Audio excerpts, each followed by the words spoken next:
बिस्मिल्लाहिर्रहमानिर्रहीम अस्सलाम वालेकुम वरहमतुल्लाह। स्टूडेंट, आज हम लोग जो है वो थर्मो रेगुलेशन इन एनिमल की बात करेंगे।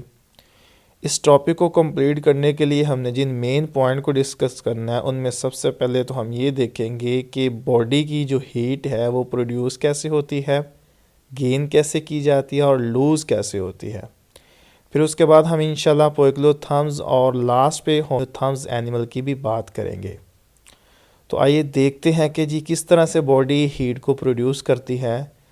तो student, produce of heat bye metabolism, हमारी बॉडी में या एनिमल्स की बॉडी में जो मेटाबॉलिज्म चल रहे हैं इनके तहत जो है वो बॉडी के अंदर हीट प्रोड्यूस होगी, यानी कि जनरेट होगी। या आप यूँ कह सकते हैं हमारी बॉडी के अंदर या एनिमल्स की बॉडी के अंदर हीट पैदा होती है मेटाबॉलिज्म के तहत। इसी तरह से स्टूडेंट, बाहर से भी हीट जो है वो गेन की जा सकती है, यानी कि एक्सटर्नल सोर्सेज भी हैं कुछ। उनमें जो मेजर सोर्स है वो है सन, यानी कि सूरज से जो शुआएं आती हैं या जो हीट आती है उसको क्या किया जाता है, गेन किया जाता है, यानी कि हमारी बॉडी जो है वो उसको गेन करती है और बॉडी के अंदर जो है वो हीट को लाया जाता है। इसी तरह से स्टूडेंट, अगर हम बात करें कि बॉडी से हीट को निकाला किस वजह से जाता है या किस प्रोसेस के तहत जाता है, तो उसको हम लोग बोलते हैं एवेपोरेशन प्रोसेस, यानी कि हम यूँ कह सकते हैं lose of heat by evaporation और रेडिएशंस। एवेपोरेशन और रेडिएशन दो ऐसे प्रोसेसेस हैं जिनके तहत बॉडी के अंदर से हीट को लूज किया जाता है।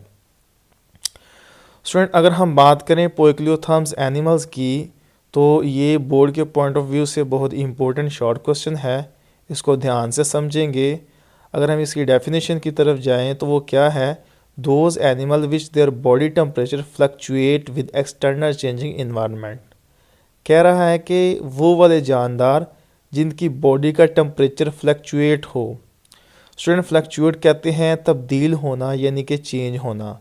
तो बॉडी का टेम्परेचर जो है वो फ्लक्चुएट हो जाए, यानी कि तब्दील हो जाए, किसकी वजह से, विद एक्सटर्नल चेंजिंग इन्वायरमेंट, जो एक्सटर्नल यानी कि बैरूनी माहौल है उसके तब्दील होने से। यानी कि अगर बाहर वाला माहौल जो है वो तब्दील हुआ, यानी कि उसमें चेंजिंग आई, तो अंदर वाला माहौल भी तब्दील हो जाएगा, यानी चेंज हो जाएगा। तो ऐसे जानदारों को हम लोग पोइक्लोथर्म्स जानदार यानी कि पोइक्लोथर्म्स एनिमल्स कहते हैं। Can not maintain their body temperature, student ये जो है अपनी बॉडी टेम्परेचर को मेंटेन नहीं कर सकते। इसके अलावा हम इसको they are also called cold blooded animal, यानी कि कोल्ड ब्लडेड एनिमल्स भी कहते हैं। इनकी एग्जांपल में हम किन को लेंगे, तो स्टूडेंट उनमें हम लोग फिशेस और एम्फीबियन को देखते हैं। स्टूडेंट, इसके बाद हम लोग होम्योथर्म्स की बात कर लेते हैं। तो अगर हम इस वर्ड को देखें तो होम्यो वर्ड होमो से लिया गया है, जिसके मानी होते हैं सेम। तो अगर इसकी डेफिनेशन को देखें तो वो हमें ये कहती है, those animals which do not their body temperature fluctuate, यानी कि अपनी बॉडी का जो टेम्परेचर है वो फ्लक्चुएट नहीं करते, तब्दील नहीं करते, एक जैसा रखते हैं, यानी कि उसमें कोई भी चेंजिंग नहीं लाते, विद एक्सटर्नल चेंजिंग इन्वायरमेंट, बाहर वाली सतह पे जितनी मर्जी चेंजिंग हो जाए। तो ऊपर वाले जो पोइक्लोथर्म्स एनिमल पढ़े थे उनमें हमने ये देखा था कि जो एक्सटर्नल चेंजिंग की वजह से इंटरनल भी चेंजिंग आ जाए उसको पोइक्लोथर्म कहते हैं, और होम्योथर्म कहते हैं कि एक्सटर्नल जैसी मर्जी चेंजिंग आए, जो इंटरनल हैं वो सेम रहेंगे। सो ऐसे एनिमल्स को होम्योथर्म्स एनिमल्स कहते हैं। Can maintain their body temperature, ये वाले एनिमल्स जो होम्योथर्म्स एनिमल होते हैं ये अपनी बॉडी का टेम्परेचर मेंटेन कर सकते हैं। ज़ाहिर बात है ये चेंज ही नहीं कर रहे, तो उस लिहाजा फिर ये क्या करेंगे, मेंटेन करेंगे, यानी कि सेम रखेंगे। They are also called warm blooded animals, इनको हम लोग वार्म ब्लडेड एनिमल्स भी कहते हैं। अगर इनकी एग्जांपल लें तो उनमें हम लोग बर्ड्स देखते हैं और साथ में मैमल्स को भी देखते हैं। स्टूडेंट, ये था आज का हमारा topic thermo regulation in animals.